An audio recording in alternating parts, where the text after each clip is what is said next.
Hello students, welcome to your Hindi class. बच्चों, आज हम जो चैप्टर पढ़ने जा रहे हैं उसका नाम है अतीत में दबे पाँव।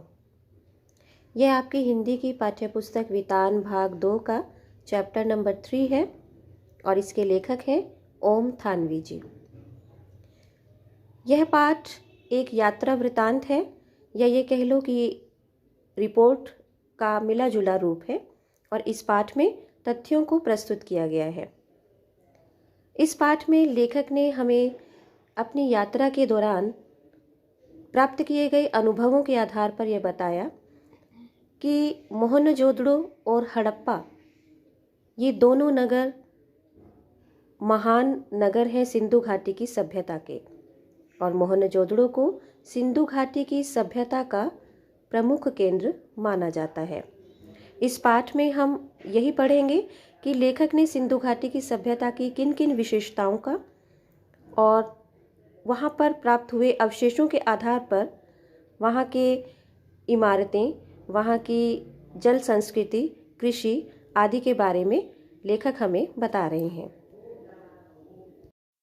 आइए पढ़ते हैं सिंधु घाटी सभ्यता की विशेषताएं। मोहनजोदड़ो की खूबी यह है कि इस प्राचीन शहर की सड़कों और गलियों में आप आज भी घूम फिर सकते हैं। यहाँ की सभ्यता और संस्कृति का सामान भले ही अजायब घरों की शोभा बढ़ा रहे हों, यह शहर जहाँ था आज भी वहीं है। यहाँ की दीवारें आज भी मजबूत हैं। आप यहाँ पर पीठ टिकाकर सुस्ता सकते हैं। वह एक खंडहर क्यों ना हो, किसी घर की दहलीज पर पांव रखकर आप सहसा सहम सकते हैं। रसोई की खिड़की पर खड़े होकर उसकी गंध महसूस कर सकते हैं, या शहर के किसी सुनसान मार्ग पर कान देकर उस बैलगाड़ी की रुनझुन सुन सकते हैं जिसे आपने पुरातत्व की तस्वीरों में मिट्टी के रंग में देखा है। सच है कि यहाँ किसी आंगन की टूटी फूटी सीढ़ियाँ अब आपको कहीं नहीं ले जाती।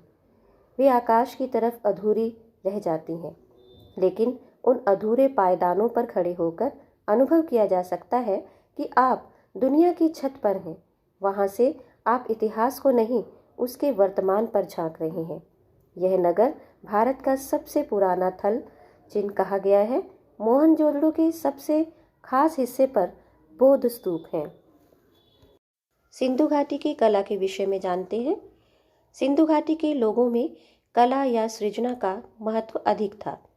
वास्तुकला या नगर नियोजन ही नहीं, धातु और पत्थर की मूर्तियाँ, मृदभांड अर्थात मिट्टी के बर्तन, उन पर चित्रित मनुष्य, वनस्पति और पशु पक्षियों की छवियाँ, सुनिर्मित मोहरें, उन पर सूक्ष्मता से उत्कीर्ण आकृतियाँ, खिलौने, केश विन्यास, आभूषण और सुघड़ अक्षरों का लिपि रूप सिंधु सभ्यता को तकनीक सिद्ध से अधिक कला सिद्ध प्रदर्शित करता है। एक पुरातत्ववेत्ता के अनुसार सिंधु सभ्यता की विशेषता उसका सौंदर्य बोध है, जो राजपोषित या धर्म पोषित न होकर समाज पोषित था। सिंधु घाटी की सबसे बड़ी विशेषता है वहाँ की सड़कें और वहाँ की इमारतों का निर्माण। मोहनजोदड़ो की इमारतें भले ही खंडहरों में बदल चुकी हों, परंतु शहर की सड़कों और गलियों के विस्तार को स्पष्ट करने के लिए ये खंडहर ही काफ़ी हैं। यहाँ की सड़कें ग्रिड योजना की तरह हैं, यानी आड़ी सीधी हैं। लेखक ने अपनी यात्रा वृत्तांत के अनुसार सिंधु घाटी की सभ्यता की कृषि के विषय में भी उल्लेख किया है। खुदाई में यह बात भी उजागर हुई है कि यहाँ भी खेतीहर और पशुपालक सभ्यता रही होगी। सिंध के पत्थर तथा राजस्थान के तांबों से बनाए गए उपकरण यहाँ खेती करने के लिए काम में लिए जाते थे। इतिहासकार इरफान हबीब के अनुसार यहाँ के लोग रबी की फसल बोते थे। गेहूँ, सरसों, कपास, जौ और चने की खेती यहाँ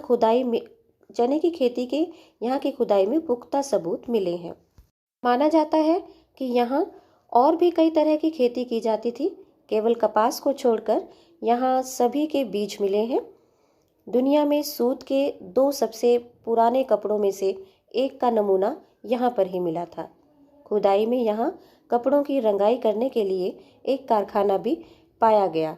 जल्द ही आत्माओं का बसर होगा यहाँ पर। कुछ ऐसा ही महसूस होता था लेखक को वहाँ की यात्रा के दौरान।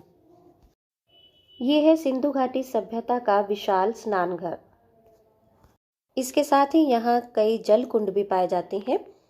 मोहनजोदड़ो की देव मार्ग नामक गली में करीब 40 फुट लंबा और 25 फुट चौड़ा प्रसिद्ध जल कुंड है, जिसकी गहराई 7 फुट है। कुंड में उत्तर और दक्षिण में सीढ़ियां उतरती हैं। लेखक ने अपनी यात्रा का वर्णन करते हुए बताया है कि खुदाई में मिली मोहरें, इमारतें, खिलौने, बर्तन आदि के आधार पर यह अनुमान लगाया जा सकता है कि यह शहर पूरी तरह से योजनाबद्ध बसाया गया था। यह शहर टीलों पर बसा हुआ है, जो कि प्राकृतिक न होकर कच्ची पक्की ईंटों के बने होते थे।